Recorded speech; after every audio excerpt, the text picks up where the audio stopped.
Selamat siang.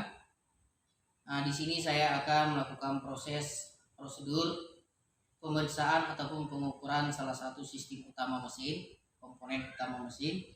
Salah satunya yaitu adalah piston. Di sini kita akan mengukur diameter si piston ini. Kenapa kita melakukan pengukuran diameternya? Agar kita dapat mengetahui tingkat keausan daripada si piston tersebut. Nah, sebelum melakukan proses pengukurannya, izinkan saya terlebih dahulu memperkenalkan diri saya. Nama saya Bobi Hasibuan. Asal sekolah saya dari SMKS Yapim Taruna Marelan. Sekian perkenalan dari saya. Oke, untuk melakukan proses pengukuran piston di sini, alat yang kita butuhkan adalah mikrometer. Kenapa harus mikrometer? Karena mikrometer ini merupakan salah satu alat yang tingkat presisinya sangat baik.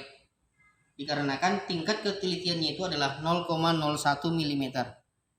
Nah, untuk ukuran yang kita gunakan dalam mengukur piston ini, kita ambil ukurannya 75 sampai 100 mm. Yang artinya mikrometer ini dapat mengukur dari ukuran 75 mm sampai dengan 100 mm. Di bawah ataupun di atasnya mikrometer ini tidak dapat melakukan proses pengukuran. Sebelum melakukan pengukuran, mikrometer ini haruslah kita kalibrasi terlebih dahulu. Nah, untuk apa kalibrasi? Kalibrasi di sini adalah tugasnya berfungsi untuk memposisikan alat ukur kita ini ke dalam posisi 0. Sehingga untuk mengukur piston tadi, hasilnya dapat lebih akurat ataupun presisi. Nah, cara-cara untuk kalibrasinya adalah sebagai berikut. Saya akan tunjukkan cara-cara kalibrasi. Kita masukkan atau kita dudukkan mikrometer kita ini di stand mikrometer agar ketika proses kalibrasi mikrometer kita ini tidak goyang ataupun tidak ada getaran sehingga proses kalibrasinya juga berjalan maksimal. Nah, untuk rod yang kita ambil adalah ukurannya adalah 75 mm. Nah, ini adalah batang untuk penyetelan kalibrasi. Nah, rod ini akan kita masukkan ke bagian bilah ukur, range pengukurannya. Lalu kita putar timbelnya sampai nanti batang spindle dengan rod bersentuhan. Setelah bersentuhan, kita putar ratchetnya 2 sampai 3 kali putaran. 1 2 3. Yang artinya 2 kali juga boleh, 3 kali juga boleh. Nah, lalu kita perhatikan di sini garis skala 0 haruslah berada segaris lurus dengan outer sleeve.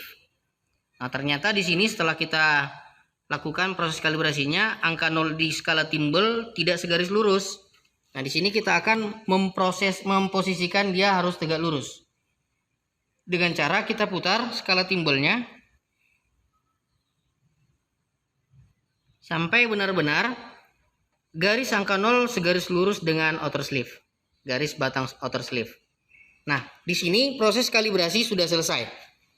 Sekarang kita tinggal melakukan pengukuran pada piston itu sendiri.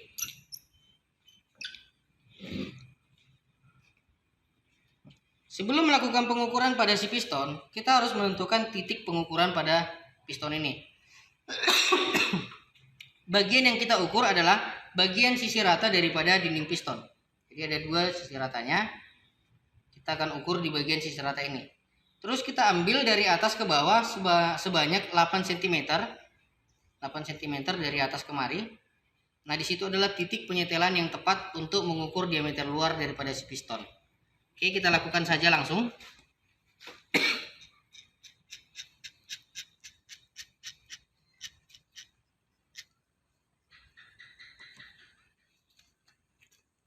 Nah, kita posisikan mikrometer kita ini harus dalam keadaan tegak lurus. Posisinya tadi jangan lupa dia berkisar 8 cm dari atas ke bawah. Karena di situ adalah posisi yang ideal untuk melakukan pengukuran diameter luar pada piston. Oke, Oke, baik, di sini sudah tepat. Nah, sudah bersentuhan batang spindle dengan dinding daripada si piston. Nah, di sini kita putar kembali ratchetnya 2 sampai 5 kali putaran. 1 2 3 4 5. Setelah itu kita perhatikan nilai yang ada di sini pada mikrometer kita. Pada skala tetapnya garis ke-80, strip ke-80 sudah terlewati, maka nilainya adalah 80,00 mm. Sedangkan pada skala bawah atau skala nonius, di sini nilainya adalah 0,50 mm. Kenapa 0,50 mm? Dikarenakan garis skala bawah sudah dilewati oleh batang timbel, bibir timbel di sini. Maka nilainya adalah 0,50. Tetapi apabila dia tidak melewati, nilainya adalah 0,00 mm. Nah, pada skala timbel di sini hasilnya adalah garis 1 2 ketiga, berarti ke 48, garis ke 48 strip. Maka nilainya adalah 0,48. Itu adalah hasil dari pengukurannya. Nah, untuk menemukan hasil yang sebenarnya, pada skala